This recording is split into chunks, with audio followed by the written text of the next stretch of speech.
నడుస్తున్నాయి. వీటిని ఎవరు కూడా జిఎస్టీలోకి తీసుకొచ్చే దానికి సిద్ధంగా లేరు. చర్చ చేద్దాం, అంటే దాంట్లో ఉన్న లోటుపాట్లు ఏంటి అనేది ఒక చర్చ మాట్లాడదాం.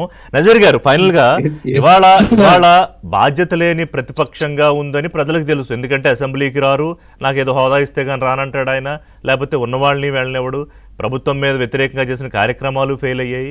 సో ఇవాళ చేసే నిరసన కార్యక్రమాల మీద అంటే ప్రజలు నమ్ముతారో లేదో అది మనమేం డిసైడ్ చెయ్యం. వాళ్ళు నిజంగానే నమ్మితే ఓకే, వారన్నట్టు ఒక మైలేజ్ వస్తుంది.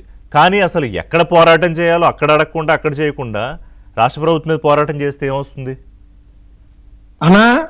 ప్రజలు చాలా విఘ్నులు. ఇలాంటి అవాస్తవమైన ప్రోగ్రాములు, జిమ్మిక్కులు, జబర్దస్త్ ప్రోగ్రాములు రోడ్ల మీద చేస్తే ప్రజలు నమ్మరు.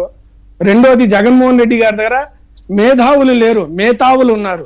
అంతేనా? మూడోది వచ్చి బీజేపీలో మీరు మోడీ గారి వరకు మాట్లాడటం జగన్మోహన్ రెడ్డి గారికి అసాధ్యం, కానీ మా సోదరులకి మాధవ్ గారి మీద కానీ అన్న ఆంజనేయ రెడ్డి గారి కానీ వాళ్ళని కూడా విమర్శించారు వాళ్ళు. నాలుగోది, ఆయనకి ఆదరణ పెరగాలంటే ఆయన తప్పు చేశారు.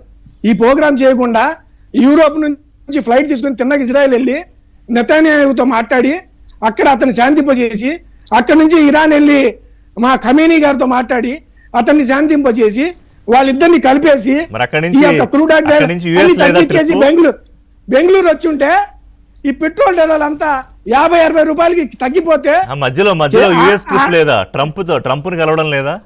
లేదన్న, వీళ్ళిద్దరిని కలిపేస్తే తర్వాత అవి మాట్లాడొచ్చు. కలిపేస్తే 40-50 రూపాయలు పెట్రోల్ డీజిల్ పడిపోయింది. ఆంధ్రప్రదేశ్ లోనే కాదు, దేశంలోనే జగన్మోహన్ రెడ్డి పేరు మారిపోయింది. కానీ అది అవాస్తవం.